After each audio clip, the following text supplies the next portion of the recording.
day I carried the last box out of that house, I didn't cry. After 53 years of marriage, after watching the woman I loved more than anything in this world take her last breath in the bedroom upstairs, I carried that final box out to the car, set it down on the back seat, and I felt something I hadn't felt in decades.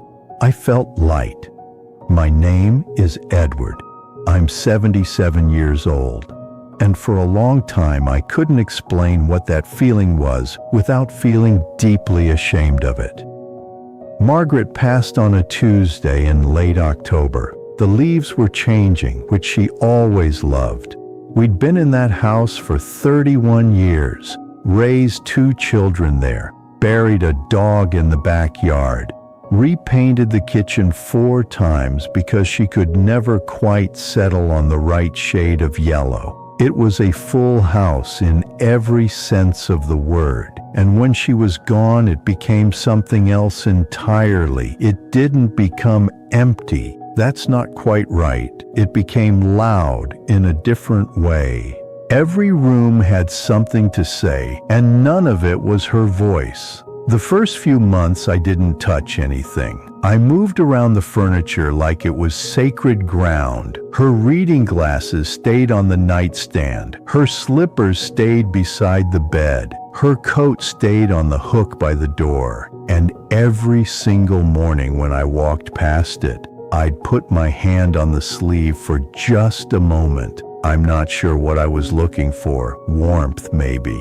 Some trace of her still in the fabric. There wasn't any, but I kept checking anyway. It was my daughter, Carol, who finally said what neither of us had wanted to say out loud. She came for a weekend in January, and on the second morning she sat across from me at the kitchen table and said, quietly and with great kindness, "Dad, this house is keeping you stuck." I didn't agree with her. I told her I was fine. I told her the house was just a house, that I wasn't attached to it the way she seemed to think I was. She nodded and didn't push. But she left a notepad on the counter with the name of a real estate agent written on it, and for 3 weeks I walked past that notepad every day without picking it up. Then one afternoon in February, I was looking for a bill in the drawer of my desk, and I came across a photograph I hadn't seen in years. It was taken at a party, some neighborhood gathering from the late 80s. Margaret and I are standing together, and I'm holding a glass of something, and I'm grinning at whoever is behind the camera. I look happy in the photograph, genuinely happy. But I remember that party. I remember being anxious the whole evening about whether the neighbors liked the house, whether they thought we were doing well enough, whether our car in the driveway looked respectable next to the ones parked along the street. I remember hardly tasting a single thing I ate that night because I was too busy being seen. And I sat there at that desk in February looking at that photograph, and I thought, who was I performing for? That question stayed with me. I went to bed with it that night and woke up with it the next morning. I made coffee and sat by the window and let it settle in the way that uncomfortable questions do when you're old enough to stop running from them. Because when you're young, you can outrun a question like that. You stay busy, you stay moving. You tell yourself there'll be time for all this reflection later, and later never fully arrives until one day it does, and you're 77 and sitting alone in a quiet kitchen. I picked up the notepad. I called the number Carol had left. The agent came out the following week, walked through every room with me, and when she was done, she told me what the house was worth. I didn't react to the number the way I expected to.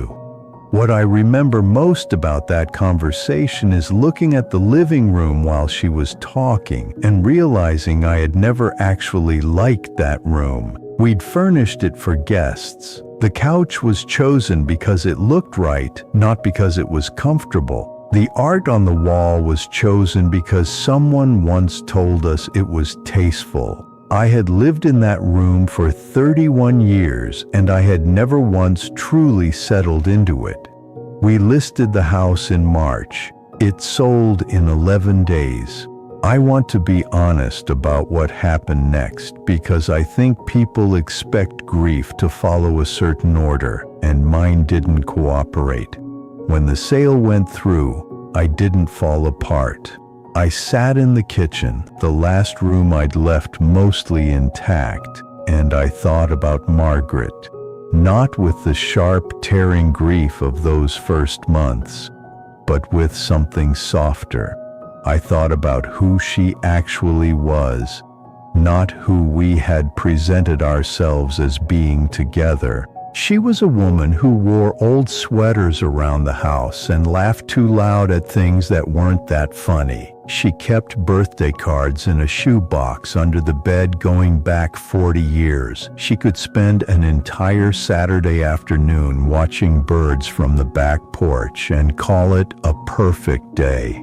None of those things had ever made it into the version of our life we'd built for other people to see. The clearing out took most of April. My son Daniel flew in to help, and Carol came back on weekends, and the three of us went through 50 years of accumulated living. Some of it was hard. Her clothes were hard. Her handwriting on grocery lists tucked into old cookbooks was hard. But some of it was something else. Some of it was clarifying in a way I hadn't expected. Because what I found over and over again in closets and drawers and boxes pushed to the back of shelves was evidence of a life that had been lived in two registers simultaneously. There was the life we'd actually lived, the small private one, and there was the life we'd maintained for display. And the display version had taken up an enormous amount of space, physically and otherwise. I kept very little. A few photographs, her wedding ring, the shoebox of birthday cards, Daniel's old baseball glove that I found in the attic and couldn't let go of, a lamp she'd had since before we were married that was ugly by any standard, but that she loved, and I'd always quietly loved too, even though I'd never once said so because it didn't match anything. I moved into a small apartment in May. 1 bedroom, a modest kitchen, a sitting room with enough space for a comfortable chair, and the books I'd actually read. The lamp is on the table by the window. It looks fine there. It looks better than fine. It looks like something that belongs to a man who has stopped trying to impress people he no longer remembers the names of. I won't tell you the transition was easy. There were nights in that first apartment that were very long and very quiet. Grief doesn't retire just because you've made a sensible real estate decision.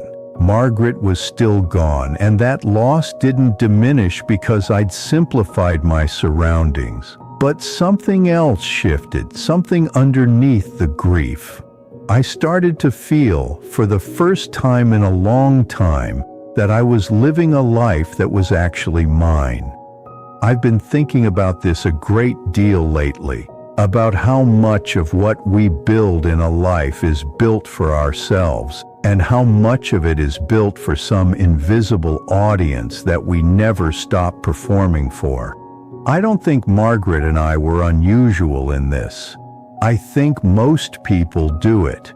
You spend your 20s trying to prove something to your parents. You spend your 30s trying to prove something to your colleagues. Your 40s and 50s you're performing for your neighbors, your social circle, whoever happens to be watching. And all the while, underneath all that, there is a much quieter and much more honest life trying to get your attention. What I regret is not the house, not the furniture or the display or the years of careful presentation. What I regret is that it took Margaret leaving this world for me to understand what kind of life I actually wanted to be living while I was still in it. She deserved a husband who had figured that out sooner. I'd like to think she knew at the end that I was figuring it out. I'd like to think she'd have been glad about the lamp. If you're still in the middle of your life, still in the building years, I'm not going to tell you what to do with any of that. You'll find your own way through it, and you should. But I'll tell you what I wish someone had said to me at 40 or 50 or even 60. The audience you're building for is much smaller than you think, and the life you're quietly living in the margins, the one that doesn't photograph well, the one that doesn't impress anyone, the one with the ugly lamp and the old sweater and the Saturday afternoon watching birds, that's the one that's going to matter to you at the end. That's the one you're going to reach for when the house gets quiet. My name is Edward. I'm 77 years old, and I live in a small apartment with a lamp that doesn't match anything. And most mornings I sit by the window and I feel something I spent the better part of my life not leaving room for. I feel like myself.